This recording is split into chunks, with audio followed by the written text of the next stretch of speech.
The Apostle Paul, one of the greatest spiritual leaders in history, wrote these poignant words, "I do not understand what I do. For I do not do the good I want to do, but the evil I hate I do." Sound familiar? Today we're going to explore a profound truth that most videos on this topic completely miss. Why your struggle with lust may not be proof of your failure, but rather of the unique purpose God has for your life. And I promise you that by the end of this video, you'll see your struggle in an entirely different light. Throughout the Bible, we see an undeniable pattern. Those whom God chose for extraordinary purposes often faced extraordinary temptations. David, a man after God's own heart, fell into lust with Bathsheba.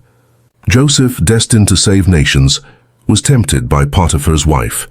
Samson, gifted with supernatural strength, was repeatedly drawn to women who were not in God's plan. But here's what other videos don't tell you. These failures were not random. There's a spiritual principle at work here, one that applies directly to your life today. When God chooses someone for significant impact, the enemy doesn't respond with moderate resistance. He targets precisely the point of potential impact. Think about it. If you were leading a war, would you attack randomly, or would you aim exactly where it would cause the most damage to your opponent? The intensity of your struggle with lust may be directly proportional to the threat your divine calling poses to the enemy's plans. Now let me share something revolutionary with you, something that sets this video apart from everything else you've seen on this topic. In 2 Corinthians 12:7-9, Paul reveals that he was given a thorn in the flesh, a persistent struggle that wouldn't go away despite his prayers. "To keep me from becoming conceited, a thorn in my flesh was given to me, a messenger of Satan to torment me. 3 times I pleaded with the Lord to take it away from me. But he said to me, 'My grace is sufficient for you, for my power is made perfect in weakness.'" Biblical scholars have debated for centuries about the nature of this thorn. A physical illness? A spiritual temptation? But here's the key point. God did not remove it. He revealed that this struggle had a purpose, to keep Paul humble and dependent on his grace. Your struggle with lust might serve a similar purpose, not because God causes temptation, but because he can use even our struggles to shape us for his purposes. This isn't just spiritual theory. It's a truth that transforms how you see your battle. Throughout history, those who have had the greatest spiritual impact have often faced the fiercest inner battles. St. Augustine prayed, "Lord, make me pure, but not yet," as he wrestled with sexual temptation in his youth. He later became one of the greatest theologians in Christianity. C.S. Lewis spoke of a zoo of lusts before becoming one of the most influential Christian voices of the 20th century.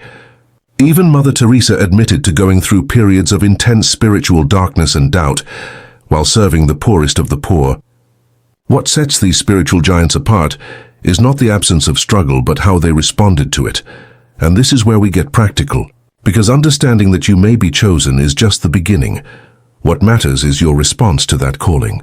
If your struggle with lust is connected to the purpose God has for your life, here are 4 responses that set the truly chosen apart.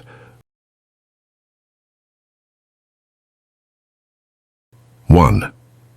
Recognize the pattern of targeted attacks. When temptation intensifies, ask yourself, what divine mission might be under attack right now?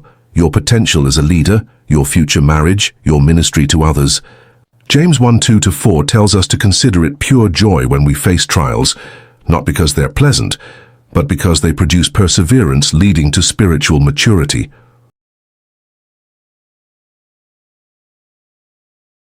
2. Transform shame into sacred awareness. Most videos advise fighting shame with sheer willpower, but there's a more powerful path, seeing your struggle as God's invitation to deeper dependence. Paul didn't just tolerate his weakness, he even boasted about it. "When I am weak, then I am strong." Why? Because his weakness made space for God's power.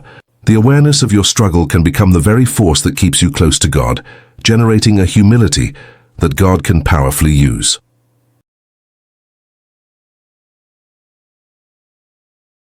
3. Turn your weakness into a weapon. Here's where your story becomes radically different from others, going through this same battle. 2 Corinthians 1:4 says, "God comforts us in all our troubles, so that we can comfort those in any trouble with the comfort we ourselves receive from God." Your battle isn't just personal, it's training for your ministry. The places where you've been wounded can become the places where you'll bring healing to others.